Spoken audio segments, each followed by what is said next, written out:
नमस्कार, मी सचिन भोसले. आपण मुळा road marble फॅक्टरीच्या पुढे जो कनेक्ट करणारा ब्रिज आहे, म्हणजे होळकर ब्रिज पासून तिथे तुम्ही बघू शकता मोठमोठे खड्डे पडलेले आहेत. हे जे खड्डे आहेत, इथे काल एक महिला पडली होती आणि बेशुद्ध झाली होती.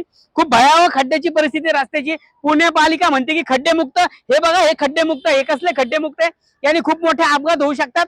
आणि इथे मार्बल फॅक्टरीवाले लोकांनी काल एका लहान मुलीला सुद्धा दवाखान्यामध्ये नेलं, तर तिने अंग सोडून दिलं, चक्कर आली होती तिला. हे जर खड्डे दुरुस्त नाही झाले, हा खूप मोठा अपघात होण्याची शक्यता आहे. इथून मोठमोठ्या गाड्या जातात, मोठमोठे ट्रक जातात. आता तुम्ही बघू शकता की एखादी मोठी ट्रक आली इथून आणि याच्यातून गेली तर अपघात होण्याची शक्यता आहे. आणि आपले एक मित्रबंधू आहेत, त्यांनी मला सांगितलं होतं की सचिन भाऊ, इथं खूप मोठा खड्डा आहे, याने खड्ड्यामध्ये अपघात होऊ शकतो. काय काय होतंय भाई इथं नेमकं?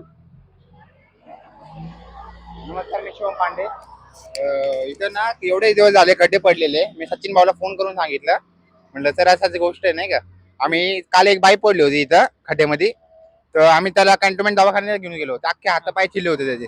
ते दिवसापासून खड्डे आणि हे सारखं अपघात व्हायला लागले. सारखं होतं ते. ठीक आहे, प्रशासनाचं कोण लक्ष नाही देत. कोण देत नाही इथं सर. लय लोक नाही काय गाडी चढते आता तुम्ही इथं. बघा, मागून एक गाडी येते, बस येते. आता इथं बघा कशी स्लो होईल किंवा अपघात विघात होण्याची शक्यता. खड्डा बघा तुम्ही, हे खड्ड्यातून वाचून गेलेली आहे. ही गाडी गेलेली खड्ड्यामध्ये. खूप मोठे अपघात होऊ शकतात. मोठमोठे बस गाड्या यायला लागलेल्या तिकडून.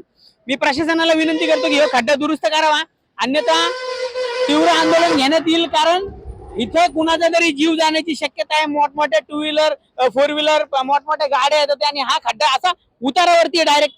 आणि ह्या उतारावरतून जर एखाद्याचा अपघात झाला तर मग यातला जबाबदार कोण धरणार, याला दोषी कोण धरणार? पुणे पालिका म्हणते की खड्डेमुक्त पुणे, पण हे खड्डेमुक्त हे योग्य नाही. तुम्ही कोणाला दवाखान्यात घेऊन गेलते? एक म्हातारी बाई होती, त्याला आता पाहायला लागलं होतं नाही का. आम्ही कॅन्टोन्मेंटला दवाखान्याला रिक्षा घेऊन बुक करून नाही का कॅन्टोन्मेंटला घेऊन अच्छा, गेलो. इथं तुम्ही आसपास आपण जर बघितलं तर इथं कोणच नाही मदत नाही, करण्यासाठी. कोण नाही, कोण नाही, कोण नाही. नाईटला पण कोण नाही, डेला पण कोण नाही. देवाच्या दयेने तुम्ही इकडं मी वॉचमॅन म्हणून कामाला येतं नाही का, त्याच्यामुळे मी करतो. त्याच्यामध्ये त्यातल्या त्यात पण तुम्ही लोकांना मदत करताय. हो हो आता आपली अपेक्षा आहे की हे खड्डे दुरुस्त व्हावे, हो, बरोबर? बरोबर आहे. हे जर खड्डे दुरुस्त नाही झाले तर मग मी तीव्र आंदोलन घेईल. हा. आणि मी नागरिकांना न्याय मिळवून देईल. आणि तुम्ही मला सांगितलं त्याच्याबद्दल मी तुमचे आभार मानतो. आणि हा. नागरिकांना मदत करा. हा, नागरिकांना मदत करा. थँक्यू. आपल्याला एवढं